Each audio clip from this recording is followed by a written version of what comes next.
Assalamualaikum warahmatullahi wabarakatuh. Kenalkan, nama saya Ali Firmansyah. Saya dari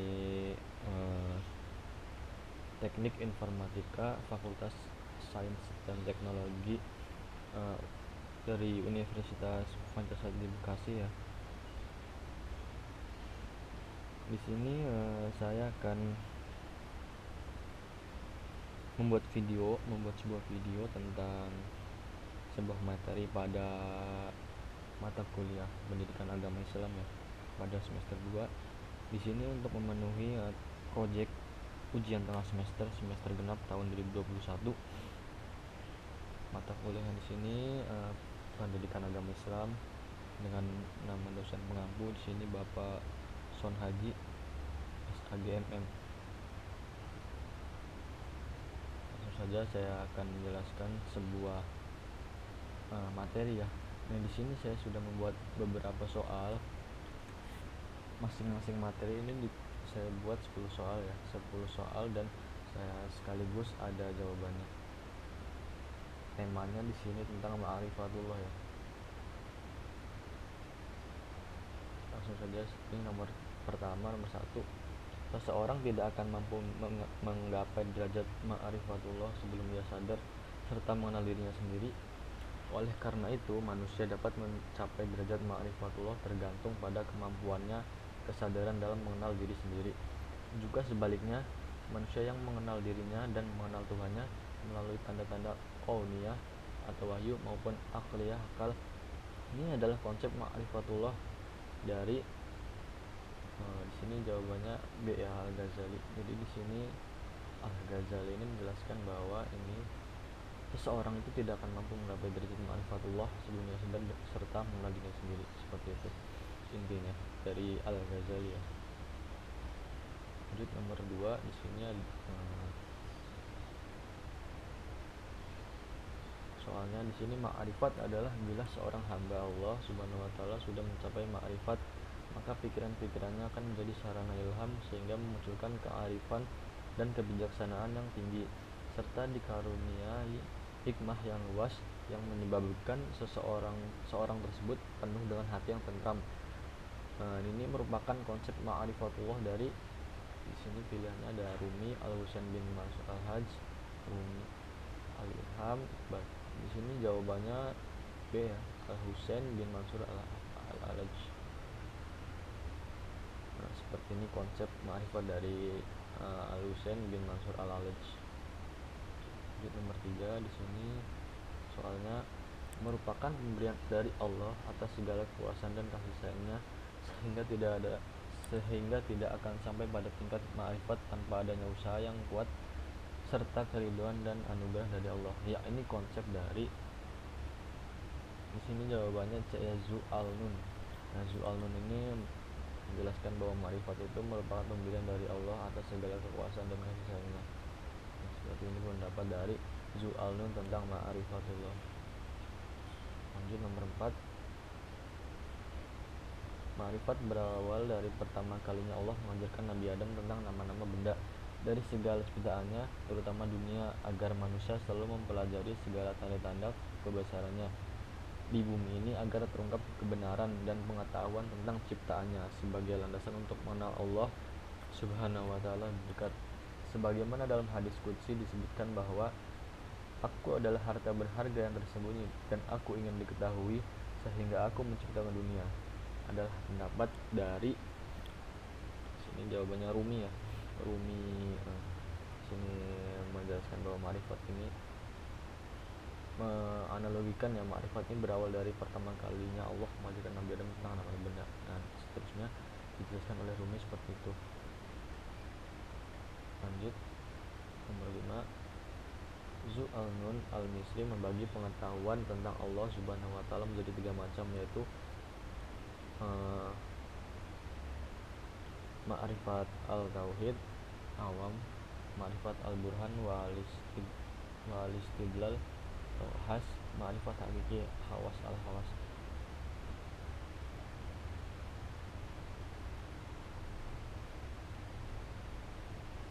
Nah, di sini jawabannya C ya. Seperti itu. yang 6 yaitu ma'rifat yang diperoleh kaum awam, orang-orang biasa dalam mengenal Allah melalui perantara syahadat tanpa disertai dengan argumentasi. Ma'rifat jenis inilah yang pada umumnya dimiliki oleh orang muslim, merupakan pengertian dari ma'rifat atau tauhid ya, jawabannya ini ma'rifat awam ya, hanya orang-orang biasa ya dalam melalui perantara syahadat seperti itu. Yang 7 merupakan ma'rifatnya mutakalimin dan filsuf atau metode akal budi, yaitu ma'rifat tentang Allah Subhanahu wa ta'ala melalui upaya-upaya pemikiran dari pembuktian akal sehat yang dimilikinya, yaitu pengertian dari jawabannya dia ma'rifat al-burhan wa al-istidlal. Jadi ma'rifat ini bukan hanya diperuntukkan untuk mutakalimin ya, orang beriman dan filsuf yang dia itu mengupayakan pemikirannya untuk membuktikan akal sehat yang dimilikinya seperti itu. 8 di sini ada ma'rifat tentang Allah Subhanahu wa ta'ala melalui sifat dan keesaannya diperoleh melalui hati nuraninya dan spiritual yang mendalam, merupakan pengertian dari jawabannya C ya, ma'rifat hakiki. Lanjut di sini pengenalan terhadap jalan yang mengantarkan manusia dekat dengan Allah, mengenalkan rintangan dan gangguan yang ada dalam perjalanan mendekatkan diri pada Allah, dan pengertian dari ini pengertian dari ma'rifatullah itu sendiri ya, yaitu pengenalan terhadap jalan yang mengantarkan manusia dekat dengan Allah, bukan hanya dekat dengan dirinya sendiri ya, dekat dengan Tuhannya, dekat dengan Allah seperti itu. Mengenalkan rintangan dan gangguan yang ada dalam perjalanan mendekatkan diri kepada Allah, bukan cuma kenal ya, dan dalam kenalan itu juga ada rintangannya dan ada gangguannya, bukan hanya lurus saja tapi ada belok kiri belok kanan, belok kiri belok kanan seperti itu. 10 di sini manusia membutuhkan agama karena hal tersebut merupakan ya, di sini terkait dengan ma'rifatullah, agama itu seperti itu. Sebenarnya di sini materi urgensi dan ciri-ciri ma'rifatullah ya. Yang pertama di sini bahwa Allah Subhanahu wa taala menjanjikan untuk menjadi penguasa di muka bumi ini. Quran surat ke-24 ayat 55, dan maksud dari di sini maksudnya dari al-khalifah. Jadi al-khalifah ini Allah berjanji untuk menjadi penguasa di muka bumi ini. Allah juga memberi utusan-utusan di muka bumi ini untuk memimpin, karena manusia diberi akal sehat untuk memimpin yang lainnya yang mungkin tidak lebih beruntung daripada manusia yang memiliki akal sehat seperti itu. Yang kedua, diteguhkannya agama Islam di muka bumi adalah maksud dari jawabannya di sini tamkinuddin ya. Yang tiga di sini ada tauhid dalam Islam. Nah, tauhid ini percaya bahwa Allah itu satu, wahid. Kedua yaitu sini ada rububiyah dan uluhiyah seperti itu. Keempat sini ada Allah Subhanahu wa ta'ala akan mengkondisikan orang-orang yang beriman rasa aman dan tentram setelah sebelumnya mereka selalu ditimpa keresahan dan ketakutan. Dalam saudari sini al-amnu ya, al-amnu ini memberi rasa aman dari Allah. Allah itu memberikan rasa aman kepada orang-orang yang beriman, orang-orang yang percaya bahwa dia itu ada seperti itu, agar hatinya selalu aman, tentram setelah sebelumnya ditimpa keresahan, ditimpa musibah, ditimpa ketakutan dan sebagainya seperti itu. Kelima yaitu mengesahkan Allah sebagai Tuhan yang satu dalam konteks ikhlas beribadah kepadanya, merupakan tauhid. Ini ada tauhid uluhiyah seperti itu. Nomor 6, kalau sekiranya penduduk negeri itu beriman dan bertakwa, niscaya kami tumpahkan kepada mereka keberkahan dari langit dan bumi. Tetapi mereka itu mendustakan, sebab itu kami siksa mereka disebabkan usahanya itu. Quran surat Al-A'raf ayat 96 merupakan dalil tentang di sini jawabannya al-barakat gitu. Lanjut selanjutnya di sini barang siapa melakukan kebaikan-kebaikan, laki-laki maupun perempuan, dan dia beriman, pasti kami akan memberinya kehidupan yang menyenangkan, dan kami akan memberinya pahala sesuai dengan apa yang mereka lakukan secara lebih baik. Quran surat An-Nahl ayat 97 merupakan dalil tentang sini jawabannya al-hayatun thayyibah ya. Next Sini nomor 8, sesungguhnya orang-orang yang beriman dan mengerjakan amal soleh, bagi mereka surga Firdaus lah tempatnya. Mereka kekal di dalamnya, tak hendak berpindah darinya. Quran surat Al-Kahfi ayat 107 sampai 108 adalah dalil tentang di sini ada al-jannah ya. Al-jannah itu surga. Barang siapa yang beriman dan mengerjakan amal soleh, maka surga Firdaus lah bagi mereka, seperti itu. Selanjutnya nomor 9, berikut adalah sarana yang mengantarkan seseorang pada ma'rifatullah kecuali jawabannya harta ya. Beberapa sarana yang mengantarkan seseorang pada ma'rifatullah, di sini ada para rasul. Nah, jadi kita belajar dari sifat-sifat para rasul agar kita bisa paling tidak mengamalkannya ke dalam kehidupan sehari, tidak plek harus meniru persis. Di sini juga ada sifat Allah, ada akal sehat dan asma Allah. Terakhir di sini materi urgensi dan ciri-ciri ma'rifatullah, yaitu benar adalah suatu sifat yang mulia yang menghiasi akhlak seseorang yang beriman kepada Allah dan pada perkara-perkara yang gaib. Ada pengertian dari di sini sidik ya, percaya atau jujur.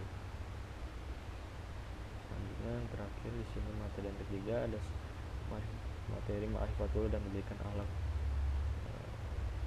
Ini saya fokus ke akhlaknya saja ya. Yang pertama, studi tentang tingkah laku manusia tidak hanya menentukan kebenarannya sebagaimana apa adanya, tetapi juga menyelidiki manfaat atau kebaikan dari seluruh tingkah laku manusia disebut etika, seperti itu. Yang kedua, sebuah istilah yang digunakan untuk menentukan karakter, sifat, tujuan dan pendapat atau perbuatan yang secara layak dapat dikatakan benar, salah, baik dan buruk disebut moral ya. Sikap yang digerakkan oleh jiwa yang menentukan tindakan dan perbuatan dari manusia baik terhadap Tuhan maupun terhadap sesama manusia disebut akhlak. Bersifat temporer, sangat bergantung dengan aliran filosofis dari orang yang mengandungnya, merupakan sifat dari di sini ada etika. Lebih bersifat transendental, merupakan sifat dari akhlak ya. Bersumber dari pemikiran yang mendalam dan hati nurani, merupakan ciri dari etika. Bersumber dari Al-Quran dan Al-Sunnah, merupakan ciri dari di sini akhlak ya. Jawabannya akhlak. Oh maaf, sini jawabannya agama ya, seperti itu.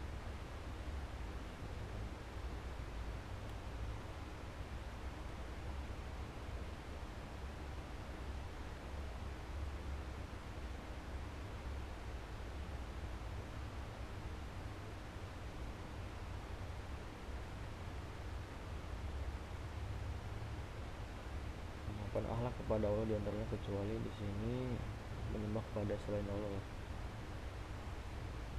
9, akhlak kepada diri sendiri contohnya kecuali berbohong ya. Jadi kita tidak boleh berbohong, walaupun pada diri sendiri pun kita tidak diperbolehkan atau sangat dilarang berbohong. Yang ke-10 terakhir, akhlak kepada orang tua diantaranya kecuali di sini tentu saja tidak membantunya ketika sedang sulitnya. Terima kasih atas perhatiannya. Kurang lebihnya saya mohon maaf. Wassalamualaikum warahmatullahi wabarakatuh.